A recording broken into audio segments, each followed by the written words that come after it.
If your YouTube videos feel ignored, it's not because you're small, it's because the system doesn't know who to show them to yet. And that's something most new creators misunderstand. A lot of people think low views mean their content is bad. I thought that too at first. But most of the time, low views simply mean YouTube is still learning. Every video you upload sends a signal. Who is this for? Who should enjoy this? When those signals are unclear, YouTube doesn't stop pushing your videos, it just doesn't know where to push them. This usually happens when a channel is new or when videos jump between different topics, styles, or messages. I used to think the solution was uploading more, changing everything, or starting over, but that actually makes it harder for the system to understand you. What helps instead is clarity.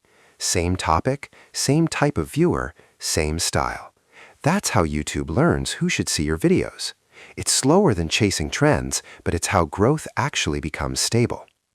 If you're still uploading while views are low, you're doing the hardest part already. I'm building this step by step too and sharing what I learn along the way. If you're in the same stage, this channel is for you.